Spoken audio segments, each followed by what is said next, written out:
Is an extraordinary athlete. He has incredible athletic ability.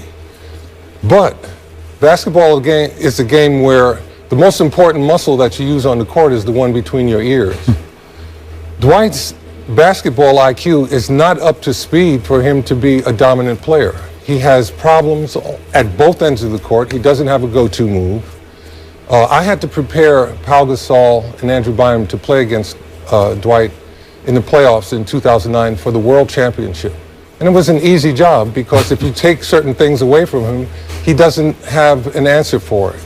So he needs to develop some skills at both ends of the court that would enable him to consistently contribute to a winning effort. And he hasn't done that. Well, I don't pay any attention, to that stuff.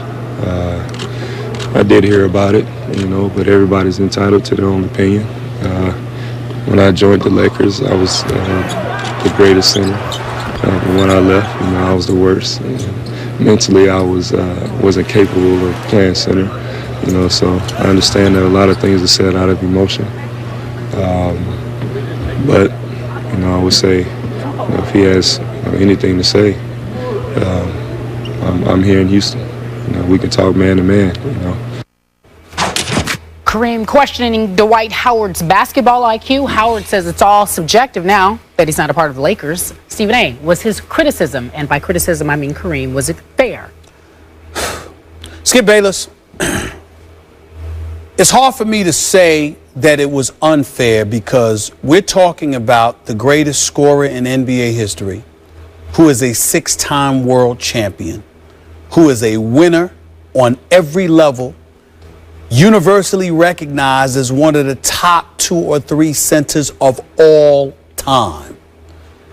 I am not qualified to say that Kareem Abdul-Jabbar's statement about Dwight Howard, strictly about basketball, was unfair. I can say, however, it was a bit cruel. Can say that. And the reason why I say that is because you have to take things into consideration. Dwight Howard is absolutely on the money when he sat there and he said, you know what, I came there and, pretty much everybody was telling me I was the man, I was the best. And all of a sudden I'm gone, I'm the worst. He clearly did not work with Kareem Abdul-Jabbar. We were under the impression that Dwight Howard didn't want to work. Well, I spoke to Dwight Howard several times this summer, and all he would say to me is that the Lakers didn't want me working with Kareem. The Lakers wanted me to work with their coaches. They thought their coaches were better.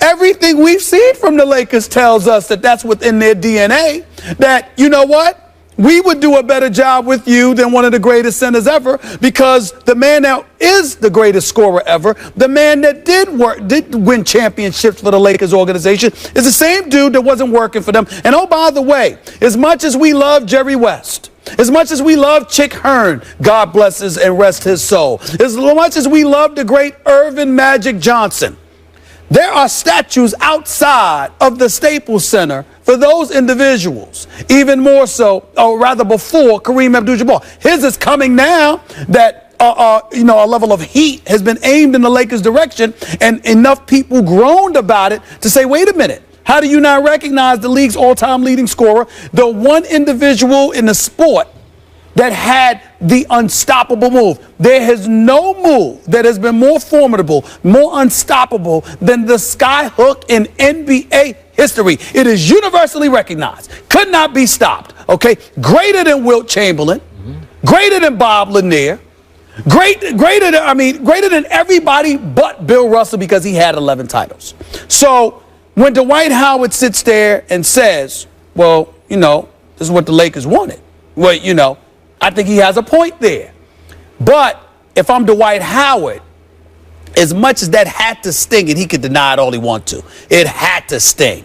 Kareem Abdul-Jabbar calling you out like that, months after Shaquille O'Neal, a 4-time champion, called you out like that. I do think it was cruel.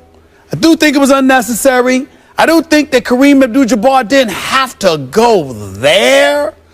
But if I'm Dwight, I got Shaq and Kareem speaking against me. Yep. I'm doing nothing but working out with McHale and Olajuwon in the offseason. And as he said, working on his free throws, because I called him again after the Kareem comment, because we spoke many times, but I called him again after the Kareem comments. If I'm him, I am working diligently on my game to eradicate all that stuff, because no matter how cruel it was, if it's Kareem and Shaq, even though Shaq didn't go that far, Kareem and Shaq against you as a big man, that's not good. What did he tell you when you called him? He said that he was disappointed in what Kareem had to say. He said that he did think it was cruel and it was unnecessary. And that Was he motivated by it? well, he said he's been motivated since he left L.A. because he knows that the pressure's on him and everybody's expecting him to flop, and he's not going to let that happen. Is there any truth to what Kareem said, in your opinion? Well, I don't know if there's any truth to the basketball IQ part. There is truth to the fact that he's got to work. He's got to develop a post move. There's no doubt about it. And what Kareem said about the free throws, absolutely on the money. The post, he's got to develop a better post game, and he's got to hit free throws. Dwight Howard hits free throws. He can average 25 a game. I consider him to be the best big man in the game. But he's got to play like it. And he does it on the defensive end of the floor, not offensively. He does need to develop a post move. Okay. To your point, and to be fair, is it possible that Kareem's criticism, as he sat right here, was somewhat motivated and fueled by the sour grapes of a jilted former superstar who got cold-shouldered by Dwight when he offered his considerable basketball expertise to Dwight in L.A.? Yes, it's possible it was somewhat fueled by that. I also think it was fueled, and we got the drift of this before and after the show, by Kareem's watching us do a debate about Dwight and just his overall dominance at this point in his career. What's lacking, what's not lacking. And you defended Dwight, and I've never defended Dwight on this show. And Kareem somehow, I think Kareem's name, it was off that Dwight had cold-shouldered Kareem, had shunned Kareem's expertise and his advice, right? And you took Dwight's side and I took Kareem's side, predictably on our show, because that's how we've always been. And I think Kareem wanted to send the message to you. You weren't in studio that day, you were up in the monitor, but I think he came here with a little bit of an agenda to say, hey, Stephen A., I want you to know that boom, boom, boom. So maybe it was a little heavy-handed, maybe it was a touch cruel, but it was dead on honest. And remember, before you responded, I applauded because I just said, that's everything I've ever said, and then some, because it was beautifully said to me. And this man, as we all know, extremely high basketball IQ to go along with extreme skill and talent that he was blessed with and did develop. Okay, so I was getting ready to say, you left out one thing. Incredibly proud. Proud black man. This man was one of those dudes. I mean, with Tommy Smith and those boys and Muhammad Ali and Bill Russell, Kareem Abdul-Jabbar has been in the fight since the beginning, and he is somebody who deserves to be revered, has been shortchanged, harbors a strong level of resentment towards that, but dare I say, occasionally it might be misplaced, because I haven't spoken to the Lakers about this, but if indeed it is true that the Lakers told Dwight Howard, listen, we got better coaches than Kareem Abdul-Jabbar to help improve your game. Isn't that their problem? It would only depend on how respectfully Dwight dismissed Kareem. That's true. Like, you have to treat this man with the dignity that he has earned. That's true. You cannot just say, get out of my sight, old man. Not that he said that, but if it came off that, if it came off that way, this man is not going to like it. But you've been around Dwight. Listen, we cannot knock Dwight about many things. You want me to tell you what the number one knock, what no one will ever knock Dwight about?